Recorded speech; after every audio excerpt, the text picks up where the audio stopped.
Good morning. This is Randy with Snap Judgments. I am running about 2 minutes late, but I am running late for coffee related reasons, which is acceptable here on Coffee and Football. I am running with a skull crushing espresso this morning. It's a good blend. I'm getting used to making the espressos. Could be better at the milk part, I suppose, but not bad. A little jolt to start the day. Anyway, this is day 2 of our 5-day Senior Bowl deep dive. Yesterday, we started in the trenches on the defensive side of the ball, and today we naturally flip to the other side, the offensive line. These 2 days are always tied together because you can't evaluate one side without the other. If there's one position group that benefits more from Senior Bowl practices than any other, it's offensive line.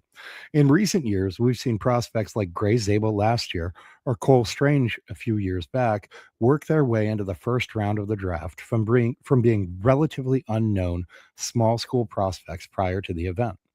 This is opportunity knocking. Who will answer? From the Patriots' perspective, this week matters even more. New England has consistently valued versatility, durability, intelligence, and role clarity up front. This is the setting where those traits show up clearly. You can't fake offensive line play in this setting. Before we get into individual players, it's important to frame how teams look at interior offensive linemen. Most college linemen don't stay where they line up in college. Tackles move inside, guards slide to center, centers kick out in emergencies. What teams are evaluating here isn't just can you block, but where do you fit? Inside, functional strength matters more than raw mass. Anchor, leverage, hand placement, and recovery ability are everything. And because interior linemen are constantly dealing with traffic, communication and processing speed are massive separators. The center position, in particular, is one of the most underrated positions in the NFL. You show me a good offensive line, I'll show you a good center. 99 times out of 100, that's how it works. You don't get a good offensive line without a good center. Very often, centers are found at these events. This is also the group that can help itself the most this week. Now let's get into some of these individual prospects that they either have really stood out this week at the Senior Bowl itself, or they're guys that I'm highlighting um, just for various reasons, whether it's their potential or the fact that they stand out in the class or whatever it may be. Um, the first guy here is Keelan Rutledge. He's a guard from Georgia Tech. Now, Rutledge plays with a nasty attitude, and that shows up immediately on tape and in drills. He finishes blocks to the ground, even when he probably shouldn't, and he brings a physical edge to every rep. This is a guy, I mean, at the Senior Bowl, day one practice, I don't know if he was just trying to kind of like make an impression or whatever, but they had a drill where it was a one-on-one drill, and it was supposed to kind of be an easier just kind of do the blocking while you're standing up a little bit and then kind of back off. And Rutledge was driving through the blocks, finishing the blocks to the ground every rep. He had to be told several times by coaches at the drill to chill out and lay off and so forth. I mean, it reminded you a little bit of Trevor Penning a few years ago. Penning went a little too far with it, where he was like ready to fight guys on the field.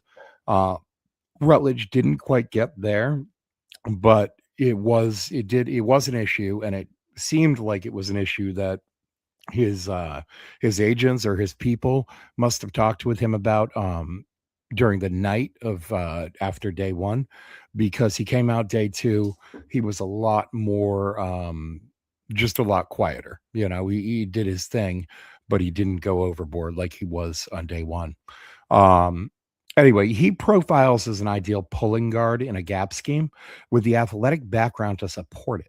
He was a three-sport athlete in high school: football, basketball, and shot put. He scored 1,000 points and 1,000 rebounds on the court, and he won a state championship in shot put there in Cleveland, Tennessee. That's where he grew up. He started his college career at Middle Tennessee State, where he made the Conference USA All Freshman team, then became a team captain as a sophomore and earned All Conference USA honors. He transferred to Georgia Tech in 2024 and immediately started all 13 games at right guard, logging 904 offensive snaps. Now, what makes that even more impressive is that he suffered a severe foot injury in a car accident in early December of 2023. Despite that, he earned first team All ACC honors and became Georgia Tech's first team All American since 2020. In 2024, um, the next year he became Georgia Tech's first two-time All-American since Calvin Johnson in 2005 and 2006. Rutledge's arm length is excellent for a guard, allowing him to strike first and control defenders early. His hands are violent and heavy, jolting defenders backward on contact. He has legitimate anchor strength and plays with competitiveness through the whistle. The concern comes in pass protection, where he can play two upright at times, but the foundation is very strong and his demeanor fits exactly what teams want on the inside. And it really is. That's what you want a guy at guard, especially the right guard position, where a lot of teams you tend to have kind of the run blockers on the right side, right? The right guard and the right tackle, and the pass blockers on the left side. That tends to be the blind side of the quarterback. Now, things are changing a little bit where you need the right side to pass block a little bit better because defenses that feature guys like TJ Watt or Max Crosby often line up over the right tackle instead of the left.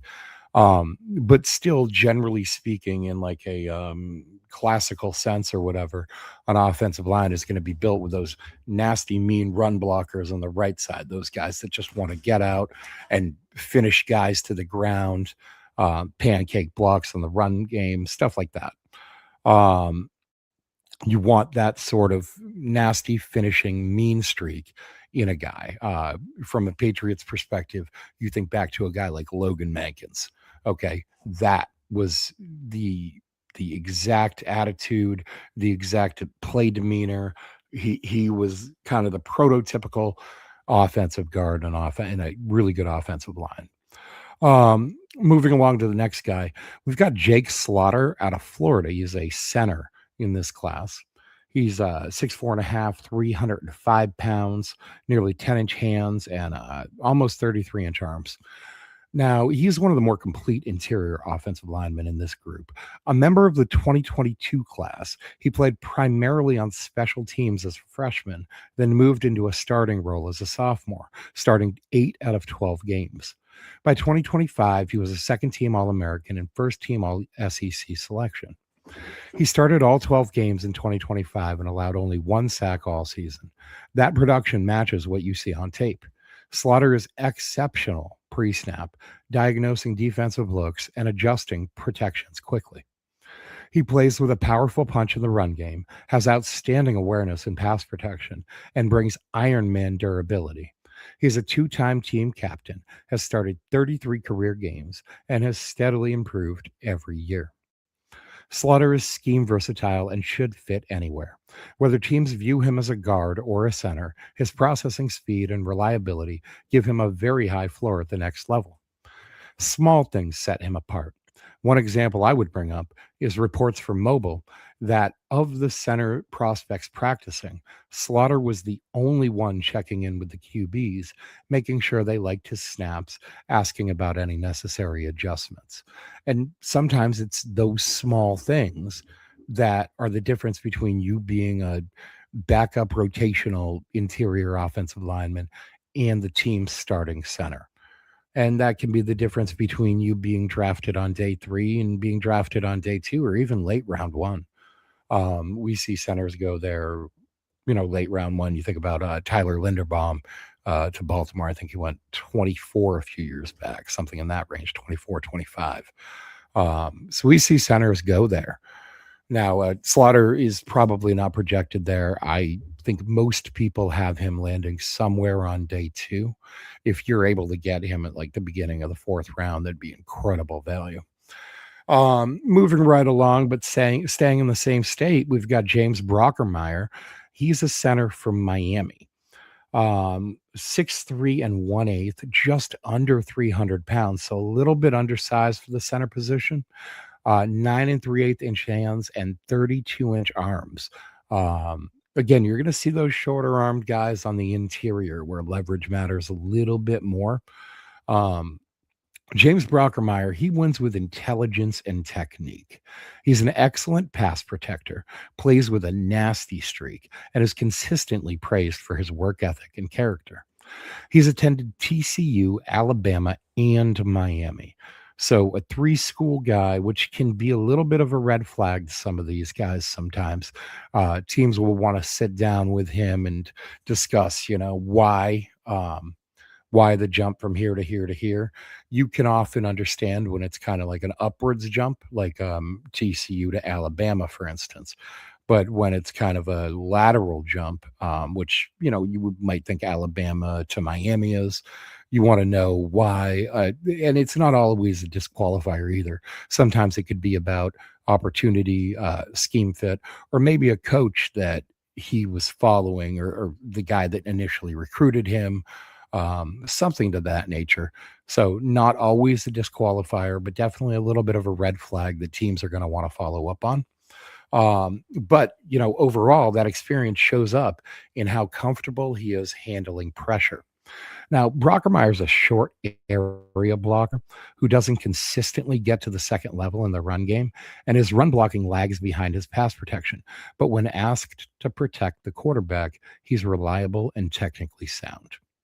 He looks lean, and he is a little bit lean, but he uses his weight well and he understands leverage. He's the type of interior lineman who may not wow you physically, but coaches trust because he does his job. Give me 1 second for a sip of the coffee. You might notice I have 2 cups of coffee going because that's just how I roll.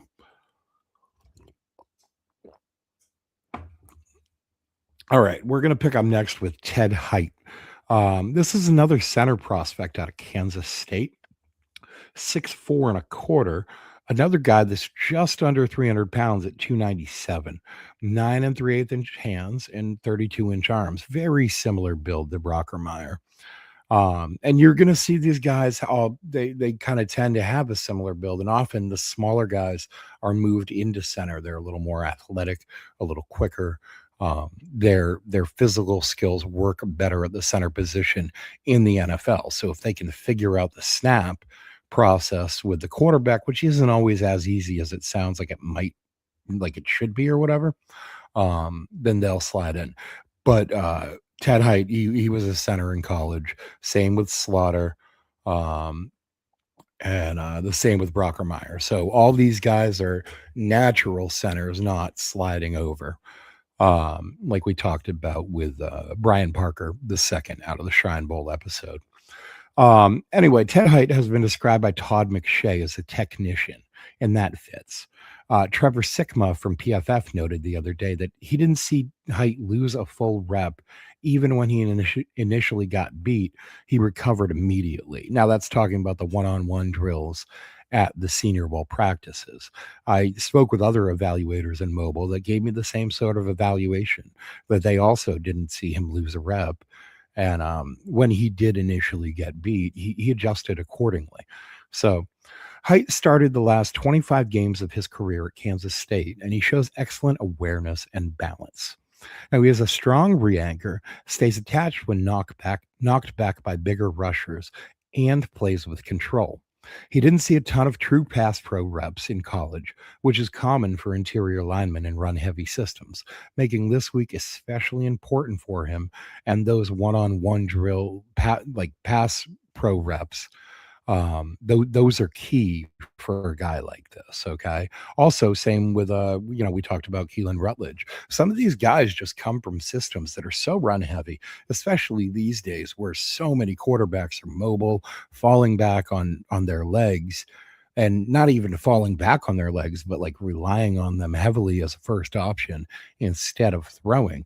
So you look at like Haynes King at Georgia Tech, like even when the quarterback had the ball, he was more likely to run it, right? So Keelan Rutledge just doesn't have a lot of those pass pro sets on tape.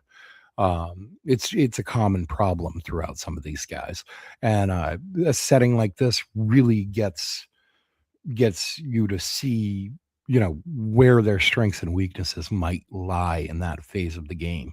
So, some evaluators believe that height could work his way into the top three centers in this class, alongside Lou and Slaughter. His intelligence and consistency give him a real chance to do that. Now, others worry that height may have maxed out his frame and is just always going to be a bit undersized, and perhaps he's too undersized to be successful in the NFL. Only time will tell, but I do think that what he's doing down in mobile right now against some of the top competition, including guys like Caleb Banks, that's gonna help convince NFL teams that he is in fact a starting center. Um, we'll see. That's again one of those things that only time will tell. Um, you know, let's we're, let's talk a little bit about kind of like the interior offensive linemen, and why they always get drafted, even though they're not like kind of bigger names, or maybe lack on athleticism. They're technique guys like Height or Brockermeyer, right? Um, this is the part of the evaluation process where leverage beats size every single year. And we talked about it a little bit yesterday, with the Willie Lampkin example. Last year, 5'10", 275, and just absolutely embarrassing guys out there that are twice his size because he understood how to win with leverage. Now, that being said, he had a great showing at the Senior Bowl, but didn't earn a combine invite, and ultimately went undrafted. I believe he was signed as an undrafted free agent by the LA Rams. Um, he so and he's not starting. I think he's on their practice squad. So it's like you can get a look, but it doesn't mean that you're automatically like a starter. Even you showing out this week for guys with subpar physical skills doesn't always mean that they're going to earn that starting role, or even a spot on a team, or be drafted, or any of that. So interior offensive line play is less about looking impressive and more about being correct. Angles matter, hand placement matters, pad level especially matters, and maybe most importantly, communication matters. The guys who understand how to operate in tight spaces with traffic coming from every direction are the ones who stick in the league. At Garden Center, you're dealing with power from every angle. Defensive linemen are trying to walk you back into the quarterback. Linebackers are shooting gaps. Stunts and twists happen constantly. If your eyes aren't right, the whole play collapses. And again, that's true. And that's why I keep saying, you when you find, show me a good offensive line and I'll show you a good center, because the center is the key point for communication, right? I mean, literally the center of the offensive line. They're the best point on the line for that communication. They can get out the play calls to the left, to the right evenly, right? A left tackle trying to take charge and get a play call to a right tackle, it would be a big game of telephone, and who knows how it would go. The center can shout out those calls. The center has a great position for these things. Um, and that's why they can be such a key player on an offensive line. Um, that's why teams value interior offensive linemen who play with discipline, even if they don't wow you athletically. These are the players fans tend to label as boring. They're not pancaking guys every snap. They're not running downfield looking for highlights. But what they are doing is keeping the pocket clean, passing off rushers correctly, and making sure the offense stays on schedule. Coaches love that. Another thing people miss is how much interior linemen affect everyone else. A solid guard or center makes life easier for the quarterback, the running backs, and even the tackles. When the interior is stable, tackles don't have to overset. Quarterbacks don't have to bail early. The offense functions. That's why interior linemen get drafted every year, even in classes people claim are weak. From a draft economics standpoint, this is the day 2 and day 3 sweet spot. Teams know that finding starting caliber interior linemen in free agency has gotten expensive in recent years, with players like that demanding salaries in the 20 million a year range. Developing them is cheaper. And if you hit on one, you often get a multi-year starter at a reasonable cost. This is also where senior ball practices matter more than the game itself. In the game, interior offensive linemen rotate, snaps are limited, and chaos takes over. In practice, you get repeated one on one reps that show exactly who can anchor, who can recover, and who panics when things go wrong. When a center gets walked back and re anchors instead of folding, coaches notice. When a guard gets beat initially but stays attached and keeps the play alive, coaches notice. When a lineman communicates a stunt correctly with a guy he's known for 3 days, coaches really notice. This is also why you'll see interior linemen rise late in the process. As teams finalize boards, they start asking very practical questions. Can this guy start for us in 2 years? Can he survive early if we need him? Can he play multiple spots in a pinch? That's how players who aren't talked about much in January suddenly go in the top 100 in April. Interior offensive line isn't sexy. It's not supposed to be. It's about functionality, trust, and not screwing things up. And if you do those three things well, the league will find a place for you. That's why this group matters so much and why this week can change careers for these guys. Now we're going to move over to the offensive tackle group. Let's talk about what's important in a good offensive tackle. Offensive tackle evaluation always comes back to three things: length, feet, and recovery. Everything else is secondary. Length matters because it determines who gets first contact. Feet matter because they determine whether you can stay square against speed. And recovery matters because every tackle gets beat. What separates NFL players from everyone else is how they respond after that happens.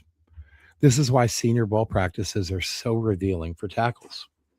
In games, tackles get help.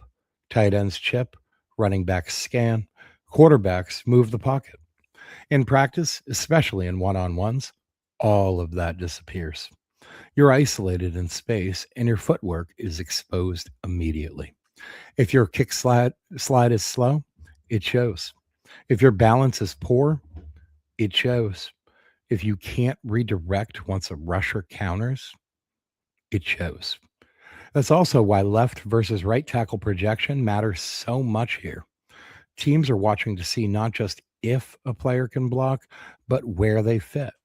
Some guys have the feet to survive on the left side, others don't. And that's not a knock. Right tackles and swing tackles make real money in this league. Swing tackle value, especially, has never been higher. Teams know injuries are coming. They know they're not getting 17 games from five starters every year. A tackle who can competently play both sides has immediate roster value, even if he's not starting week one. That's why you'll see tackles drafted earlier than expected. Teams aren't just drafting starters, they're drafting insurance. This is also the position where one bad rep can undo a reputation quickly. Sometimes it's just hard to get an image out of your head. If a tackle gets beat cleanly by speed off the edge, evaluators don't shrug it off. They start asking questions. Is this a foot speed issue, a timing issue, a balance issue, or is it just a bad rep? Sometimes you have like the Derek Moore, Markel Bell rep yesterday where the tackle just gets run through and you're already worrying about certain aspects of his game.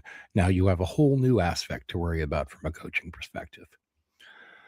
The problem is when it happens multiple times, it stops being just a rep and it starts being who you are as a player. Conversely, tackles who simply hold up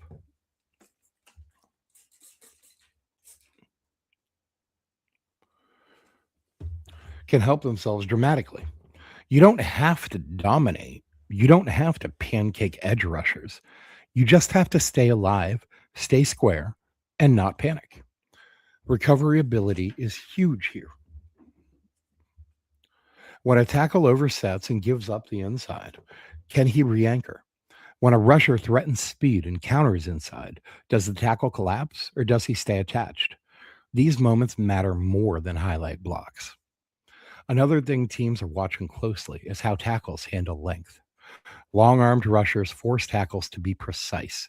If your punch timing is late, you're done. If your hands land wide, you're done. This is where arm length, hand placement, and patience separate prospects quickly. From the Patriots' perspective, this group is especially important. New England has consistently valued tackles who can play multiple spots, stay on their feet, handle speed without constant help, and function within structure. They don't need flashy, they don't need they need functional. And this week is where functional shows up. This is also why tackle tiers form fast. Coaches know within a day or two who can survive NFL edge speed and who can't. From there, it becomes about confirmation, not discovery. And really, a lot of times it's about the power too. The speed to power is one of the key things when it comes to all of this. Give me just one moment.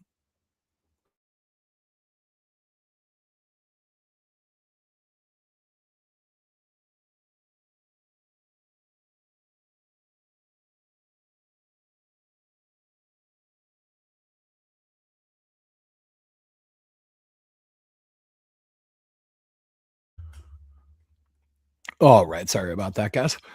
Um, So anyway, this is why also why tackle tiers form fast. Coaches know within a day or two. Oh, right. Who can survive it's not just the speed, but it's the speed to power. That's what tackles talk about.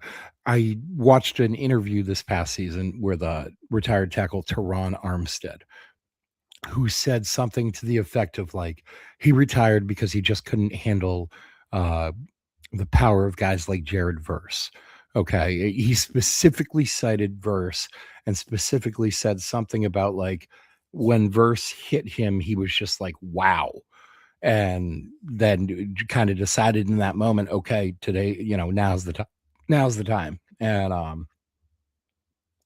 after the season, retired. He's done. And he's happy being retired. He's like he thought the evolution of pass rushers um, was too much for him, essentially. So, with that framework in mind, let's get into the individual offensive tackles, okay? Because this group tells us a lot about where the league is heading. And this is a very interesting group. There's a lot of different body types, skill levels, and experience levels too. It's a very interesting offensive tackle group. I wouldn't call it dominant, but you're probably going to find a guy in here somewhere that's going to be a long-term starter and potentially a Pro Bowl player or two.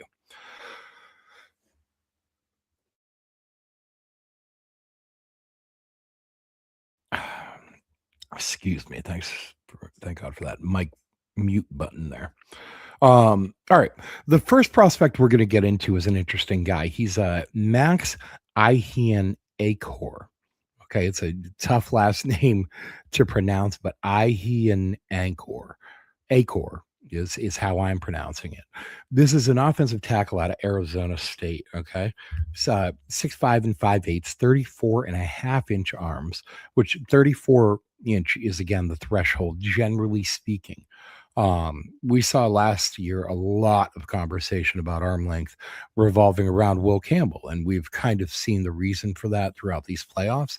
Um, but the Will Campbell cutoff was, I think, 33. I don't think they weren't even using the classical cutoff for offensive tackles has been 34. But you had the left tackle for the Chargers come into the league.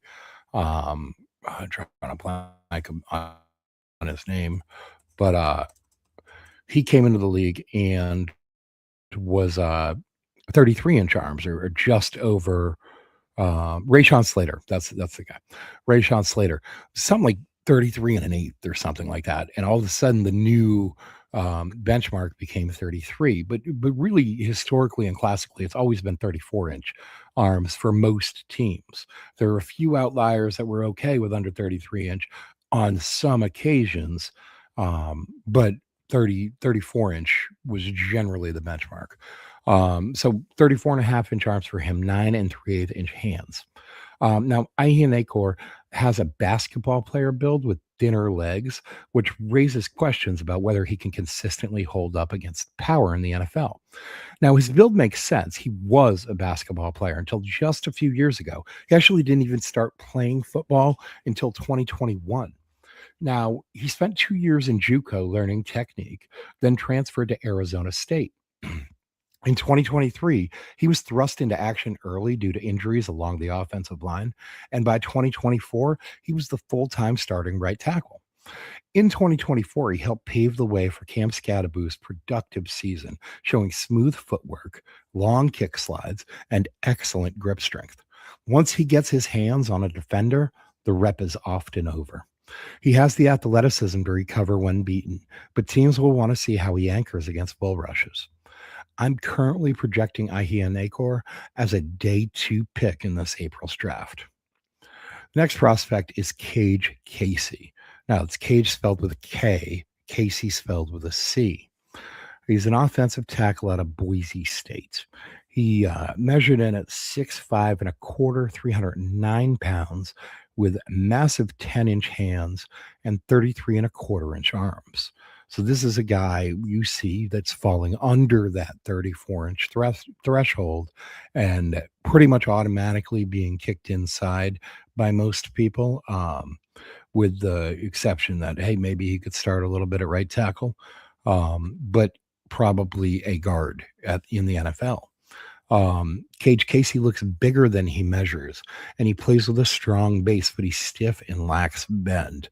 One of my friends who's been at the Senior Bowl this week, I was talking to him about Cage Casey, and he basically said, he was like, I don't understand how he measures in a 6'5" because he's like a full head taller than everybody else there. And that's how he feels. He's a very imposing physical presence. He took over Boise State's starting left tackle job as a redshirt freshman in 2023, and he never let go.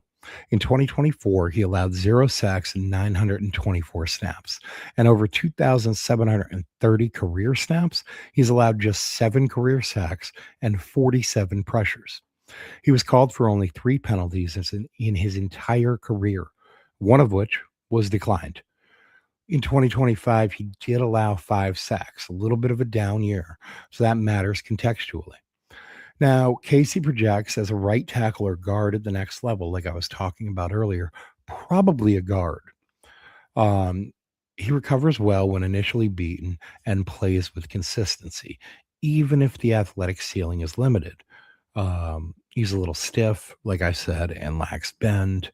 So not a guy who people think can deal with those edge rushers on the outside, which on top of the shorter arms is one of the reasons he's projected to be an interior offensive lineman at the next level, despite playing all his reps in college at left tackle.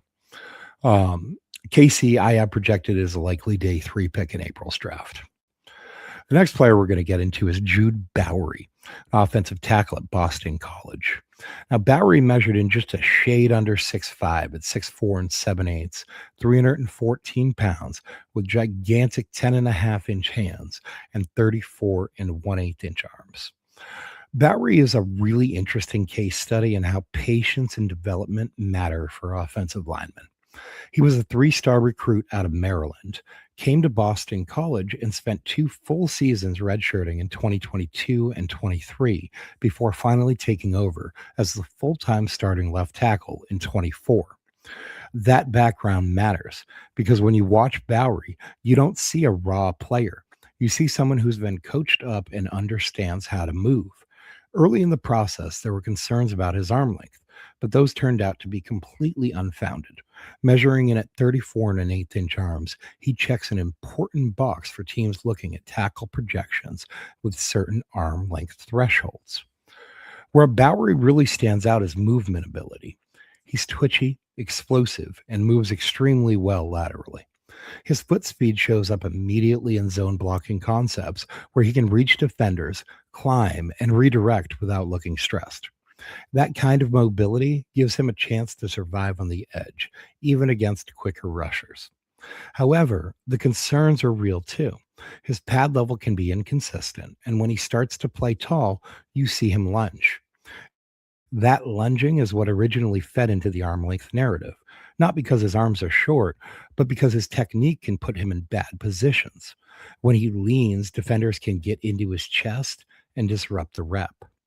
That's why some evaluators project him inside long term. At guard, his quickness and range could be assets, and his issues with space and balance would be mitigated. But that doesn't mean tackle is off the table. Bowery profiles well as a swing tackle with upside, someone who can back up both sides early while continuing to develop his consistency. From a draft perspective, he feels like an early day three player who teams will feel comfortable taking because of his movement skills and developmental trajectory. He's not a finished product, but he's far from a guess. The bet with Bowery is simple. If the pad level gets cleaned up and the lunging gets reduced, he has the tools to stick a tackle. If it doesn't, you still have a lineman with real athletic value who can move inside and help you. That kind of versatility gets players drafted. Next prospect we'll go over real quickly is Austin Barber, an offensive tackle out of Florida. He measured in at 6'6" and 5/8, 318 pounds, with 33 and three-quarter inch arms, 9 and 5/8 inch hands. And again, we'll point out falling just under the classical 34-inch benchmark for arms, but well over the kind of new age 33-inch benchmark, those 33 and three-quarter-inch arms. Austin Barber, he projects as a swing tackle with starting experience on both sides. One analyst I listened to compared him to Ozzie Trapillo, who started at left tackle for the Bears this year and went in the second round last year. Might have been third round. Third round. Another mentored Ezra Cleveland as a stylistic comp. Now he has quick typewriter feet in pass sets. That's a phrase I absolutely love because it's just funny to picture. Um, he excels in zone blocking and he's shown good athleticism. He can be susceptible to counter moves, but he moves well laterally, generally speaking, and he can contribute immediately while still having some upside long term. Um, Barber's another guy. He's probably a day two projection. If he falls into that day three range, that would be a really good value, I think, for a team looking for a potential swing tackle, someone they can, kind of build up behind solid starters. You don't want him to be a swing tackle for like the Chargers and then have to come start the entire season at left tackle next year because a some took out their top four tackles or whatever. Um, so that sort of situation, not ideal for him, but a situation where he can come in behind a strong tackle, sit the year, mostly get in there on some reps here and there, maybe rest reps, maybe, whatever, something like that. That would be a good situation for Austin Barber. Moving right along, this is kind of a draft community fan favorite, whatever you want to call it. Jennings Dunker, an offensive tackle out of Iowa. Now he measured in a shade under 6'5", 6'4", and 7/8, 320 pounds, 34-inch arms, and big old 10-inch mitts. Okay. Jennings Dunker is a mauler, and there's really no better word for this guy. This is a powerful, violent run blocker who plays the game with a nasty demeanor. He finishes blocks. He looks for knockback power blocks. He enjoys putting defenders on the ground. When he locks onto someone, there's real displacement at the point of attack. That's why some evaluators see him as a first or second round prospect, because that kind of raw play strength is hard to find. Dunker brings exactly what you expect from an Iowa offensive lineman. He's thick, rugged, built like a lumberjack, and he plays the game like one. His hands are heavy, his grip is strong, and when he gets leverage, defenders go backwards. There's no finesse to his game. It's about force, angles, and finishing through the whistle. And you got to love the guy too. He's just like he pictures as like the guard that you have in your like mullet and the uh, big old mustache, country strong boy type of guy. Now the motor, it's relentless on this guy. Okay. He doesn't just win initial contact, he keeps driving through. You see him punish defenders late in reps, chase second level targets, and look for opportunities to bury people. There's a real edge to how he plays, and offensive line coaches love that mentality. That said, the limitations are real and they're not minor.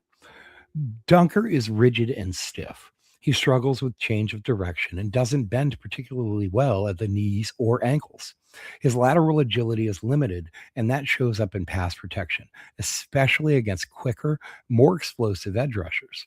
He's not a natural mirror player. That's why many teams project him away from left tackle.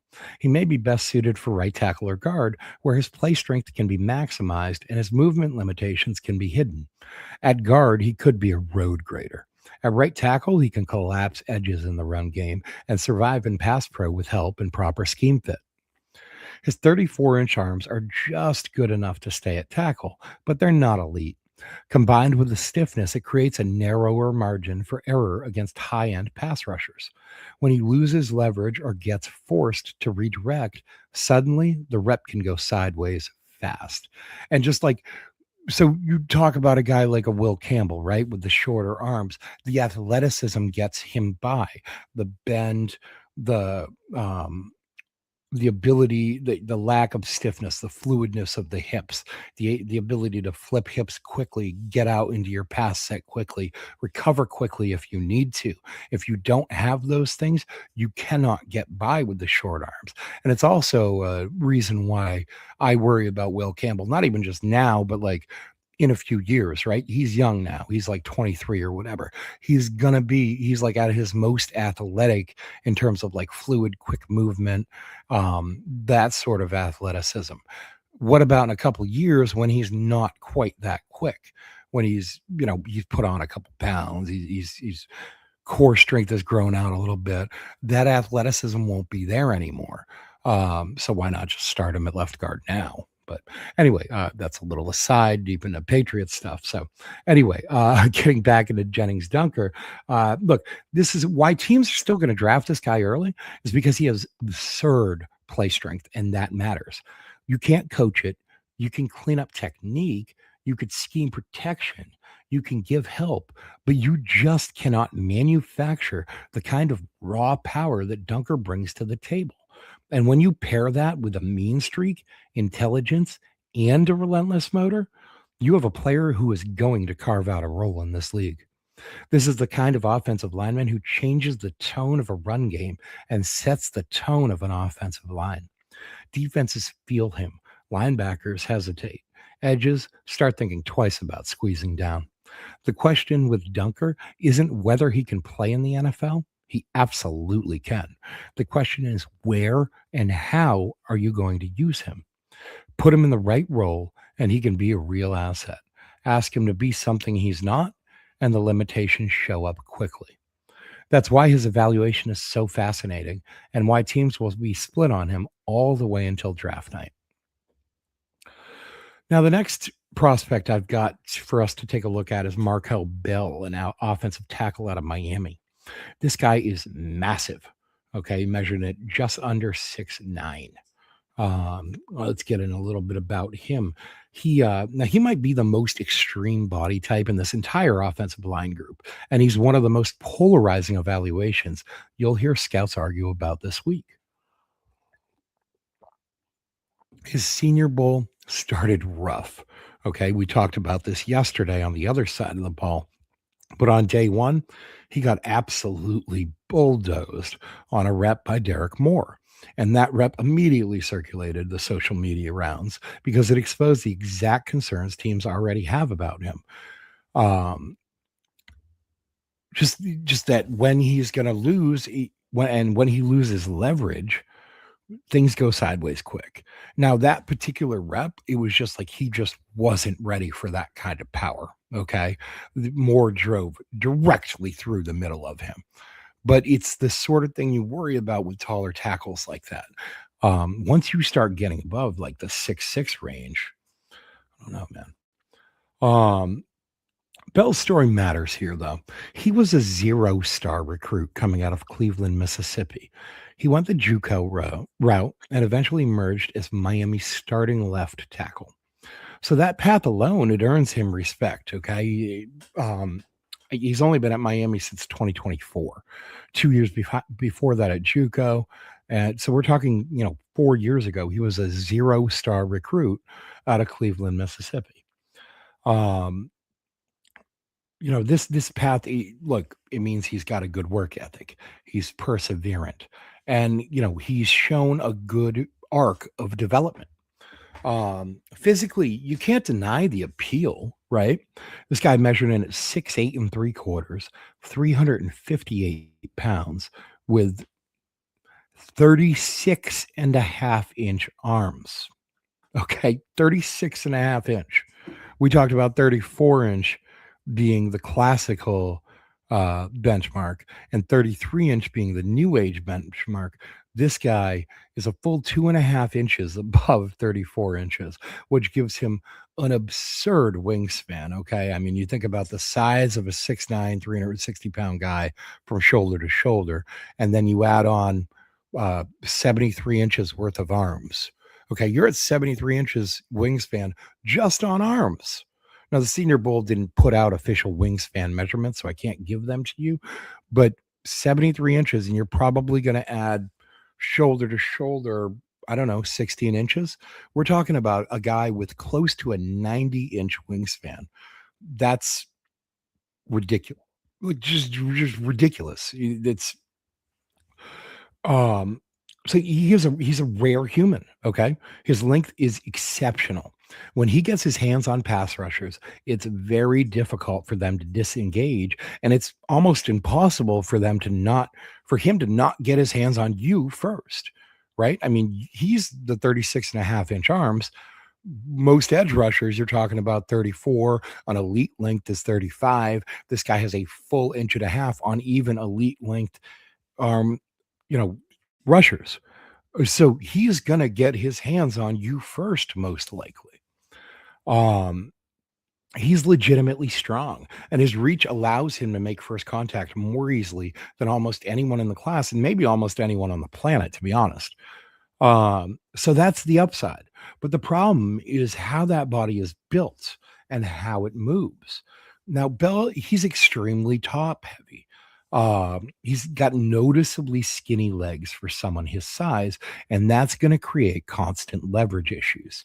Taller tackles, they already fight an uphill battle staying low, right? Because when your lower half isn't like as strong, enough to consistently sink and anchor, defenders, they can get underneath you, and it doesn't matter all that upper body mass. It's actually working against you at that point in time.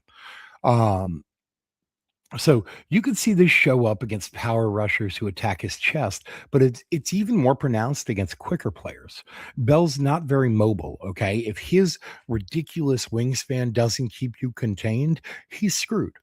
But the problem is, it's a $10 taxi ride to get around the guy.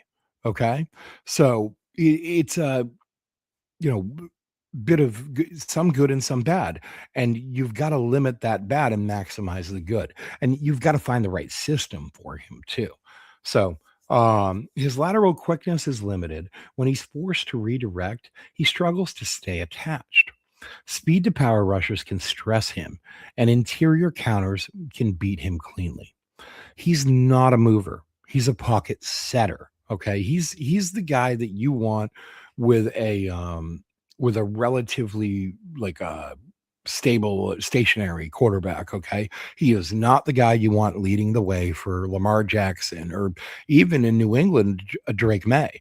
Okay. We move the pocket a lot. Drake May has got a lot of mobility. He likes to roll out, etc. He likes to run it himself.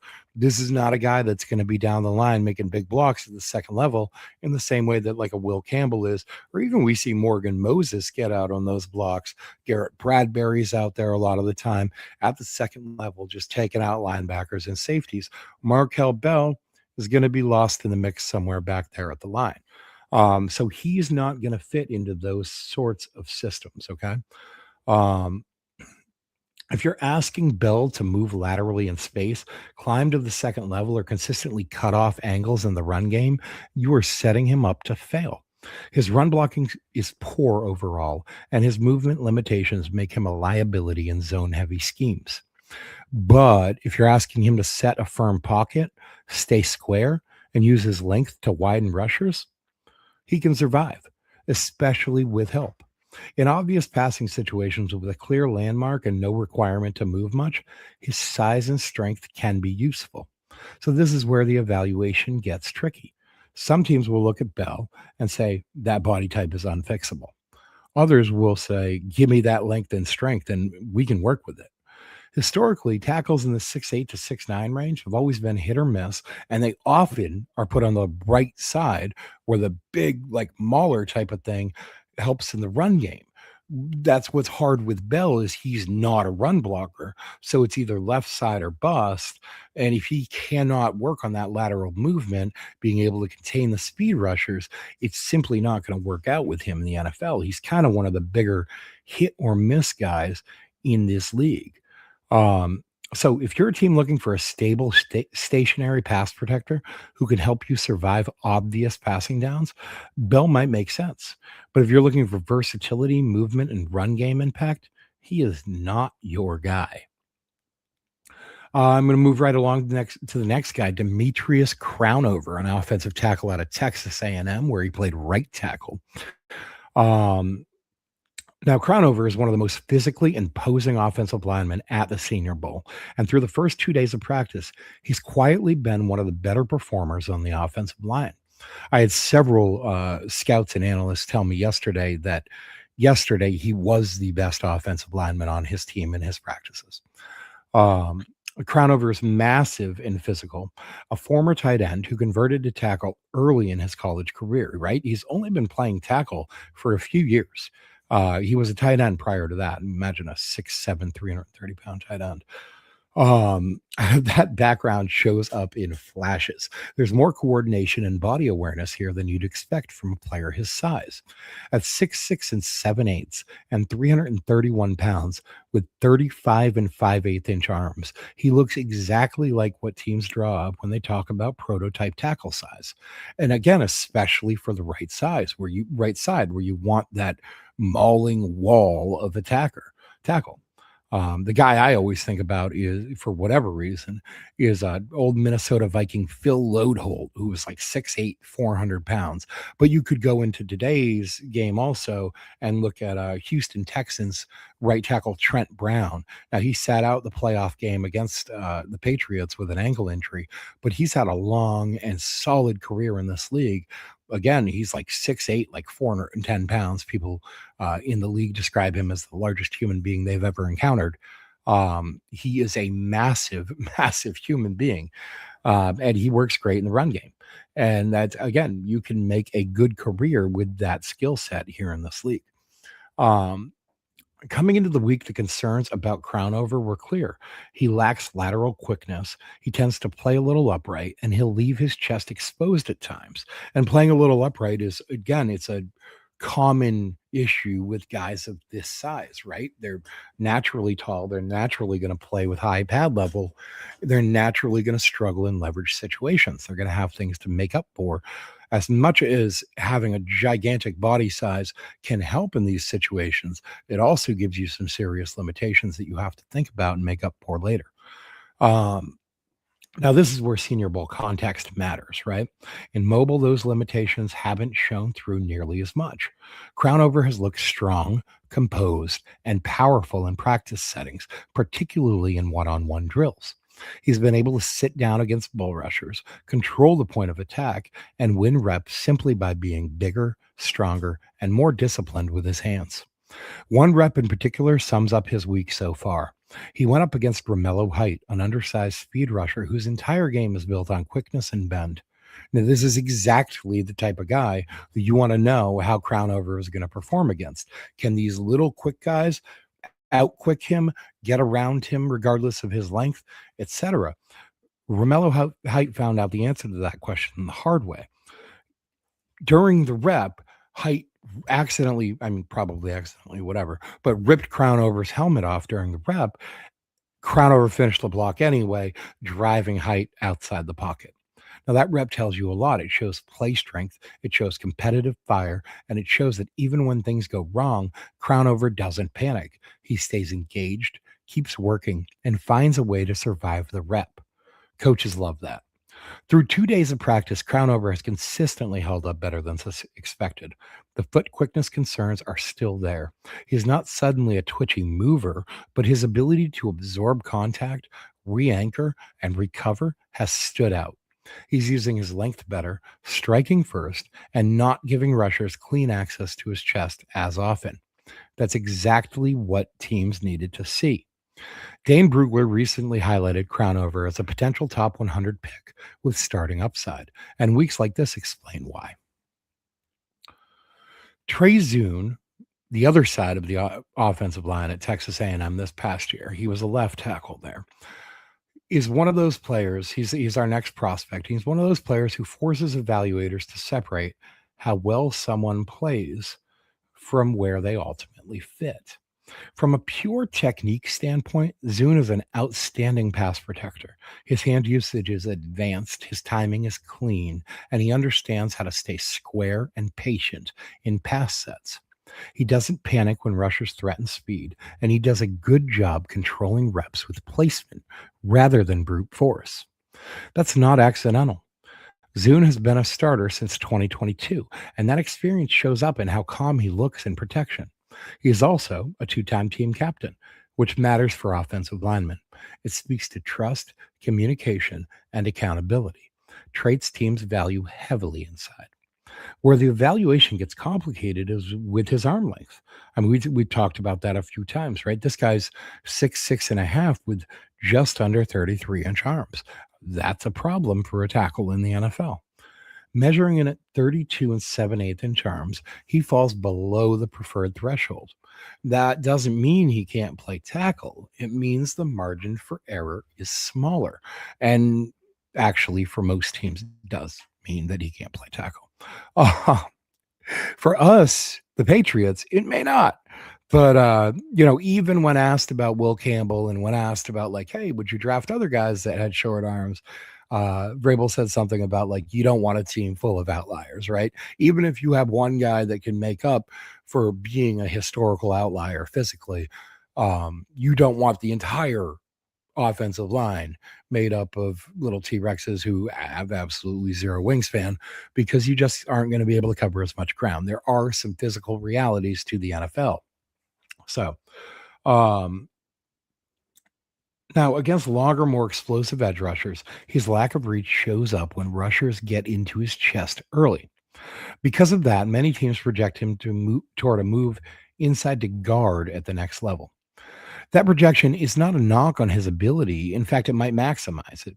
Zune's strengths line up well with interior play, strong hand usage, good processing, and solid short area quickness. Inside, his arm length becomes less of an issue and his technical proficiency becomes an asset. Now, one side note to make with that is because of this guy's height, again, he's 6'6.5", it's going to be hard to find the right offensive system for him. Okay. Uh, Take, for example, Carolina. Okay. Or Arizona, where Kyler Murray plays. Carolina is where Bryce Young plays. These guys are teeny tiny little quarterbacks. Okay. They're like 5'9", 5'10". How are you going to put a 6'6.5", 6'7" guard in front of a guy and expect him to A, see over him, or B, throw over him? Okay. It just makes throws, makes reads downfield exponentially harder for certain quarterbacks. So it limits where he might be able to land, even if he's going to move in and be an excellent left guard. You know, even if it's an excellent left guard, I can't see over or can't throw over. I still can't see over him or throw over him. So it doesn't really matter how good he is. Okay. Um, Athletically, Zune has good straight line speed for a lineman, but he lacks ideal bend and overall flexibility. He's not a natural knee bender, and his lower body can look stiff at times. He also lacks high end play strength, which shows up when defenders are able to sit down and challenge him physically. These limitations don't erase his value, they define his role. The Senior Bowl reps were important for Zoom because they allowed evaluators to see how his game translates against NFL caliber competition. Unfortunately, that experiment, that Senior Bowl experience, sorry, was cut short. Okay, because he suffered an ankle injury after day one that caused him to pull out for the rest of this event. He's going to sit for the rest of the week. Now, it wasn't a catastrophic ankle injury, and the fact of losing that evaluation time is not that big a deal. Teams will lean more heavily on his college tape and potentially combine numbers. We'll see how that ankle feels. My understanding is that folks who were there didn't think it was a serious ankle injury. One evaluator told me that he thought he just rolled his ankle on one of the reps and that he was standing on the sidelines afterwards, not bandaged up or any of that. So, um, look, that's the end of our prospects for today. I just want a little offensive line takeaways section, right? Because when you step back and you look at this offensive line group as a whole, a few things become very clear very quickly. First, there's real depth on the interior in this class. Earlier on, um, the interior offensive line class, like preseason, was thought, hey, this is going to be really deep. Look, there's Connor Liu and Jake Slaughter and Parker Brailsford and a bunch of other guys in this class. Okay, there are guys I didn't name, um, Logan Jones, a handful of other guys out there, but then throughout the season, it was like, oh no, it's getting a little thinner. Right now you can see the depth over these past two events, the Shrine Bowl, the Senior Bowl. And then there are guys who still aren't at either one of these events and are excellent centers and going to provide probably a starting option that you can get in round 4 or something, the beginning of day 3 in the draft. Um, but anyway, guards and centers, they may not carry star power, but they're showing traits teams trust. Okay. Leverage, hand placement, communication, and recovery. These are players, they don't need to dominate to help themselves. They just need to prove they belong here. And many of them have been proving that all week. Interior offensive linemen tend to help themselves at events like these simply by holding up. But a lot of them, no, not just by holding up, but by not getting steamrolled by some of these guys. Okay. Look, you're facing ridiculous physical talents. And in the league, you're not going to face a Caleb Banks level interior pass rusher one on one all the time. But as long as this guy doesn't steamroll you, or when he does beat you, initially you're able to recover and make something of the rep, it's not the worst thing in the world. Um, you know, some guys help themselves by surviving. They don't give up clean losses. They don't look overwhelmed. They stay attached. Okay. That matters. In this environment, clean reps are more important than highlight blocks. Others need confirmation. Okay. Whether it's stiffness, leverage issues, arm length, recovery concerns, some players showed exactly why teams were uneasy coming in. Now, that doesn't end their draft stock, but it does define the conversation going forward. Once those concerns show up against NFL caliber competition, teams want to see them addressed, not ignored. From a Patriots perspective, this is all especially relevant, right? New England has historically valued offensive linemen who are smart, versatile, and dependable. They don't need stars at every spot. They need players who understand structure and don't beat themselves.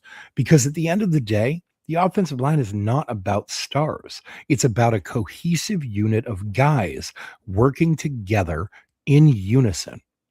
The best offensive lines, like they might have a star on them. It might have a star left tackle. I'm not saying that's a bad thing, but you could see a guy like Laramie Tunsil. Okay. Laramie Tunsil, highly talented, skilled left tackle in this league, was a first round pick. I think he went like 10th or 11th overall, despite a video being released of him like 2 days before the draft with a gas mask bong smoking pot back before pot was really as widely accepted as it is now. And he still went like top 10 in the draft. wildly talented left tackle. But we saw Houston Texans ship him out for a couple of mid-round picks because he's just not a team player. Okay. Offensive lines need to be a cohesive unit of five guys all working together. That's the most important part. Then you worry about upgrading the pieces as long as they fit into that group. All right. Um, this process has given us clarity. Okay. Some players solidified themselves as interior pieces teams can trust. Some tackles clarified where they fit or where they don't. And some prospects now enter the rest of the process knowing they have things they must prove to stay in certain draft conversations. That's the purpose of this week. The offensive line evaluation is not finished, but it's no longer theoretical. Roles are forming, tiers are hardening, and as we move closer to April, this group is only going to get more important and more interesting. Now, quick note before I wrap up here. Yesterday, I talked about how the Shrine Bowl and the Senior Bowl are entirely separate events and that players don't normally participate in both. And that's true almost always. But as with all rules, there are exceptions. One of them this year is Daryl Jackson Jr. from Florida State, who flew in fresh from the Shrine Bowl to compete here at the Senior Bowl starting on day 2 of practices. Now, that matters to me a lot. Daryl doesn't always show the kind of week to week dominance you'd want from someone with his ridiculous physical toolkit, but this tells you something important about him. It shows competitive fire, it shows hunger, it shows a willingness to seek out coaching, reps, and tough evaluations instead of running from them. I am always going to respect that. I've never loved the trend of guys skipping bowl games or shutting things down early. I understand the business side of it, but from an evaluation standpoint, it matters to some people and it definitely matters to me. On the flip side, players who want more reps, who put themselves in uncomfortable situations, and who compete extra hard, they get bonus points from me every time. That mentality, it doesn't guarantee success, but it's a trait I always enjoy betting on. Tomorrow, we turn to the pass catchers, wide receivers, and tight ends. This is a deep, versatile group with real answers at every archetype. Big body X, possession guy, quick slot, gadget weapon. It's all there in this year's draft class. I have been very excited about this wide receiver group since summer scouting. You might have heard a lot of draft evaluators, people talk throughout the year about how the wide receivers were underwhelming. Now you're starting to see them come around. This group has been very impressive. Several of these players that I've been talking about throughout the entire process really impressed scouts at Senior Bowl week. We had a couple decent ones at Shrine that we talked about. This is a good class of receivers. Now, people talk about it lacking star power. Bullshit. Okay. That is not true. Jordan Tyson, Carnell Tate, guys like that at the top, Makai Lemon at the top, those are legitimate star power type of guys. And then you have a whole crop of like 10 to 12 guys on the day 2 range type of pick. Okay. You're talking like 50 to 100, right? That sort of prospect range, a whole crop of those guys. Okay, this is a very exciting wide receiver class, in my opinion, and there are a few tight end prospects I'm really excited to tell you about tomorrow too. Um, there are also a few small school sleepers who have already started to force their way into the draft conversation in mobile. We'll be breaking down who's helping themselves. I'll be breaking down who's helping themselves for you, how they're doing it, and why it matters.